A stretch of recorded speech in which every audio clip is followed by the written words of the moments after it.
नमस्कार बच्चों, आज मैं आपको हिंदी व्याकरण का पाठ 1 भाषा और व्याकरण की बेटा बैक एक्सरसाइज करवाने जा रही हूँ। आप ये पाठ पहले पढ़ चुके हैं। अब हम इसके अभ्यास कार्य को किताब में करेंगे। ठीक है। पहला है आपका सही उत्तर पर सही का चिन्ह लगाइए। का है भाषा कहते हैं अनेक प्रकार के संकेतों को, पढ़ने के ढंग को, विचारों तथा भावों के आदान प्रदान को। तो भाषा बेटा विचारों तथा भावों के आदान प्रदान को भाषा कहते हैं।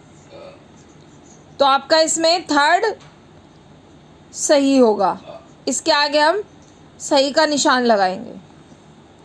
भाषा के रूप है बेटा, भाषा के 2 रूप है, लिखित और मौखिक। तो आपका इसका सही उत्तर है 2। ग है आपका व्याकरण का ज्ञान आवश्यक है क्योंकि यह भाषा को सुंदरता प्रदान करता है। नहीं, भाषा के शुद्ध रूप का ज्ञान कराता है। ये सही है आपका। व्याकरण का ज्ञान आवश्यक है क्योंकि यह भाषा के शुद्ध रूप का ज्ञान कराता है। ठीक है। भाषा को बोलना और लिखना सिखाता है, ये गलत है। शुद्ध रूप का ज्ञान कराता है ये। घ है आपका लिपि कहते हैं। लिपि किसे कहते हैं? लिखने के चिन्हों को। लिखने के चिन्हों को हम लिपि कहते हैं। पहला आपका सही है। लिखने के चिन्हों को हम लिपि कहते हैं। चिन्हों मतलब जैसे क, ख। ठीक है। क, ख ये चिन्ह है, इन्हीं लिखने के चिन्हों को हम लिपि कहते हैं। भाषा के शुद्ध ज्ञान तो हमें व्याकरण से होता है, तो ये गलत है। भाषा की सबसे छोटी इकाई हमारी वर्ण होती है। तो लिपि किसे कहते हैं हम? लिखने के चिन्हों को। यही सही है। ये दोनों आपके गलत है। अगला प्रश्न है आपका, चित्रों को देखिए और प्रत्येक के नीचे भाषा के रूप के आधार पर लिखित और मौखिक लिखिए। इन चित्रों को देख के आपको लिखना है कि किसमें लिखित भाषा का प्रयोग हो रहा है और किसमें मौखिक भाषा का प्रयोग हो रहा है। बेटा मौखिक भाषा होती है जो हम बोलते हैं, जो भाषा बोल के जब हम काम करते हैं तो वो मौखिक भाषा होती है, और जब हम कुछ लिख के काम करते हैं तो वो हमारी लिखित भाषा होती है। इसमें इस चित्र में एक बच्ची गाना सुन रही है, तो वो कैसी भाषा का प्रयोग कर रही है? वो लिखित भाषा का प्रयोग कर रही है। ठीक है। अब दूसरे चित्र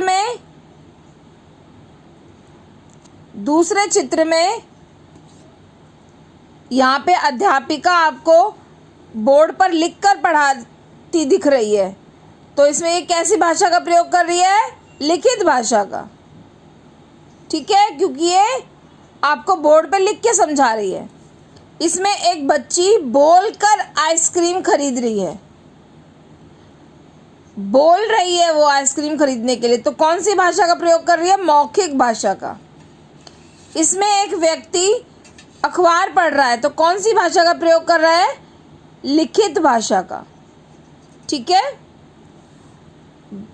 अगला प्रश्न है आपका, भारत में बोली जाने वाली भाषाओं के नाम लिखिए। यह आपको कुछ खाली स्थान छोड़े हुए हैं और इसमें आपको भारत में बोली जाने वाली भाषाओं के नाम भरने हैं। इसमें आपका पहला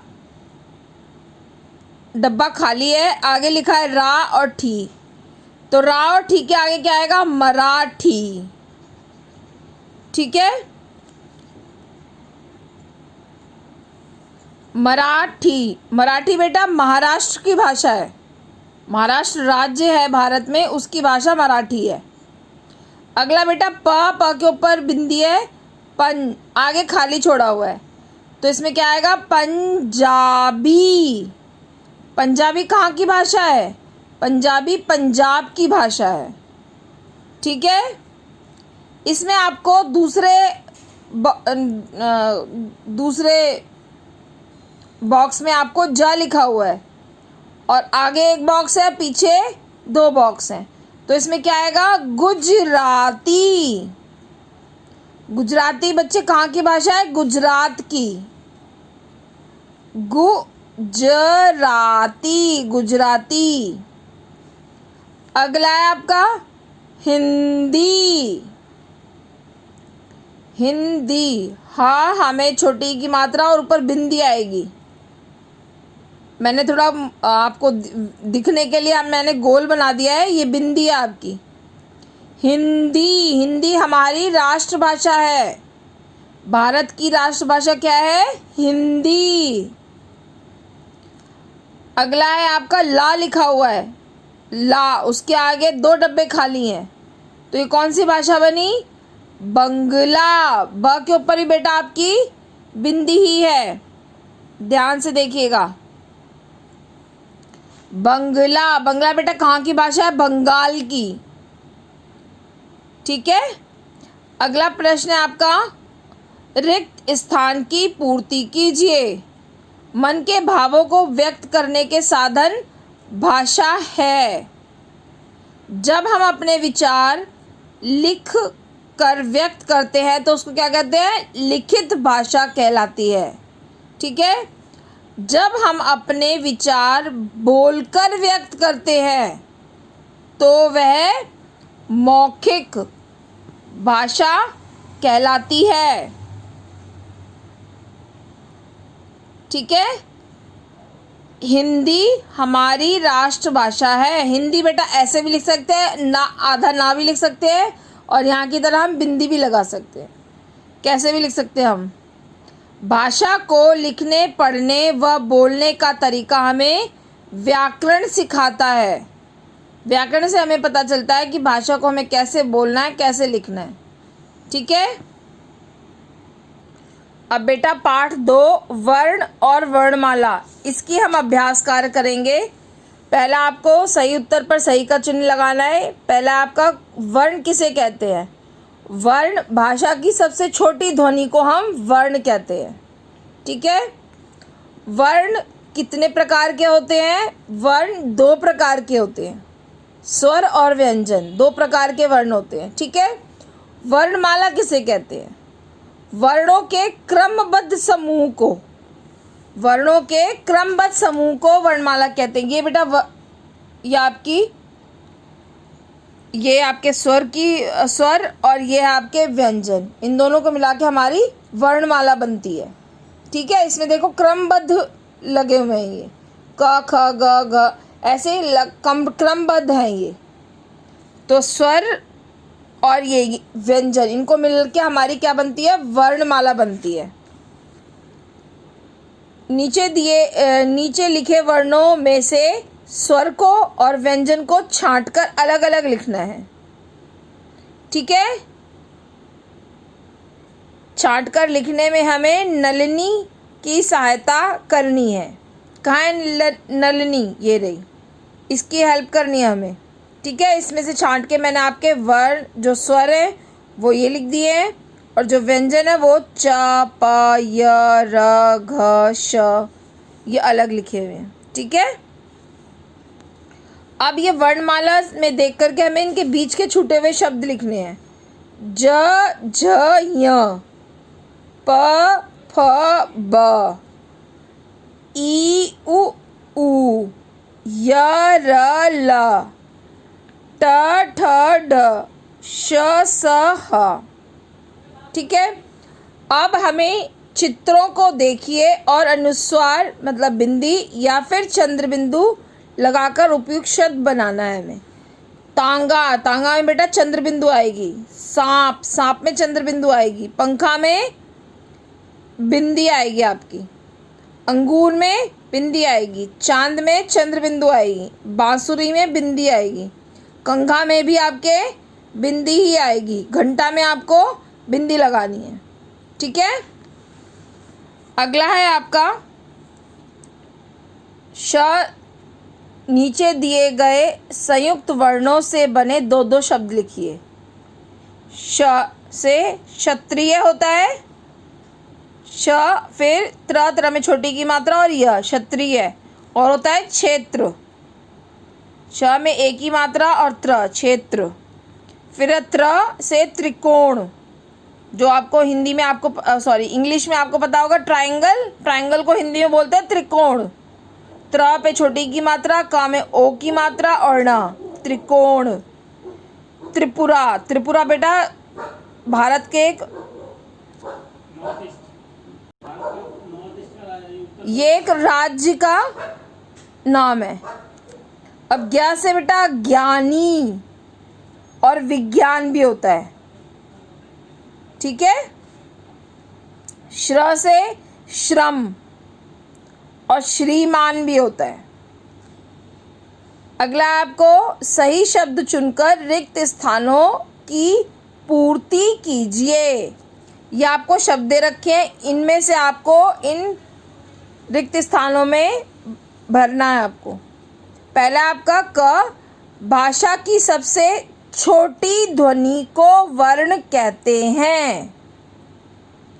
भाषा की सबसे छोटी ध्वनि को क्या कहते हैं? वर्ण कहते हैं। ख है आपका हिंदी के वर्णों को दो वर्गों में बांटा गया है। हिंदी के वर्णों को दो वर्गों में बांटा गया है। ठीक है। स्वर और व्यंजन दो वर्गों में। जिन ध्वनि का उच्चारण करते समय किसी अन्य वर्ण की सहायता नहीं ली जाती, उन्हें हम क्या कहते हैं? हम उन्हें स्वर कहते हैं। स्वर आपका लिखा हुआ है इस ऑप्शन में। हिंदी में 11 स्वर होते हैं। ठीक है। वर्णों के व्यवस्थित समूह को क्या कहते हैं? हम वर्णमाला कहते हैं। ठीक है। इसमें बेटा आपको अपने कुछ दोस्तों के नाम लिख के और उनकी ध्वनियों को अलग लिखना है। इसको हम वर्ण विच्छेद भी बोलते हैं। मैंने पहला नाम लिखा है राम, फिर क्या हो जाएगा? रा में कौन सी मात्रा? आ की। रा प्लस जमा आ हो जाएगा, जमा मा। बेटा हर व्यंजन के बाद अगर कोई मात्रा नहीं है तो मतलब आ की मात्रा आएगी। म में कोई मात्रा नहीं है तो मतलब आ की आवाज़ तो है, म। अ की आवाज़ तो, आ की ध्वनि तो आ रही है ना, तो हम लिखेंगे म जमा अ। नीतू, ना जमा बड़ी की मात्रा है, न जमा ई तू, तो क्या लिखेंगे हम? त जमा ऊ, बड़ा ऊ। ठीक है। राजू,